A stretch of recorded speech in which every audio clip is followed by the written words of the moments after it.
අද මගේ හෘදයේ සම්පූර්ණයෙන්ම බැඳී ගොස් ඇති මෙම මගේ ජීවිතයේ වඩාත් ආදරණීය පුද්ගලයෙකු නොලෙන් පෙරදිප් උඩී සිදු කාලකව අහිමි වී ඇති බව නැසකවම දැනගන්න ලද. ඔහු මගේ සැමිය පමණක් නොව මගේ විශාලතම සහායකයා, මගේ මාතර සහ මගේ ජීවිතයේ ආලෝකය වූ අයෙක්. ඔහුගේ ආදරය, ඔහුගේ හීනින් සහ ඔහුගේ සේමසලු විශාල තියාගයක්ම සිදු කාලකව මගේ හෘදයේ ජීවත්ව. නොලෙන් පෙරදිප් උඩී යන වෙනත් අයගේ සේවයට සහ ආදරයට තම ජීවිතය කැප කළ පුද්ගලයෙක්.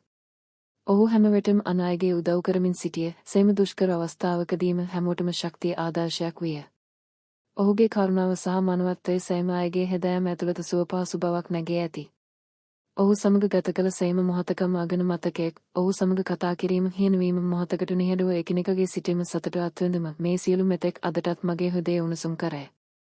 ඔහු මගේ ජීවිතයට පමණක් නොව හැමෝටම ආදර්ශයක් විය. ඔහුගේ ජීවිතය අපට කියයි ආදරය සහ සේවාවකින් තොර ජීවිතයේ අඩු බව. ඔහුගේ තියාගය, ඔහුගේ ස්වරූපය සහ ඔහුගේ මදභාවය සෑම විටම අපට මඟ පෙන්වීමක් විය. නොලෙන් පෙරදිප් උඩෙහි අපට දක්වා ඇති පාඩම් වන්නේ අපට ජීවිතයේ අසිරු අවස්ථාවලදී ආදරය, කරුණාව සහ මනවත්වය තොරගත යුතු බවයි. අද මේ ඔහුගේ මතකය සිහිපත් කරමින් මම කතාව කියන විට හෘදය බේරියෙන්, නමුත් මම සුල්තියෙන් මම ඔහු සමග ජීවිතය අගන මොහොතක් ගත කළේය.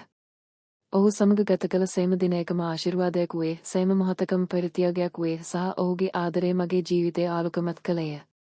ඔහුගේ මතකය, ඔහුගේ ආදරය සහ ඔහුගේ ජීවිතයේ ආදර්ශය සෑම විටම අපට ශක්තිය දෙනු ඇති සහ අපට මතක් කරවනු ඇති අප සෑම විටම අන් අය සඳහා විවත් හැදියන් ජීවත් විය යුතු බව.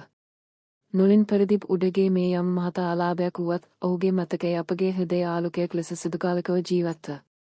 ඔහු අපට ආදරය, සේවය සහ තියාගෙන යුතු ජීවිතය පමණක් සාර්ථක බව පෙන්වා දුන්නේය. මෙම සෑම මොහොතකම ඔහු සමග ගත කළ මෙතෙක් අමතක නොකරන්නම් සහ ඔහුගේ උගන්වීම මගේ හෘදයේ සිදුකාලකව ජීවත් වීමට නියමිතය.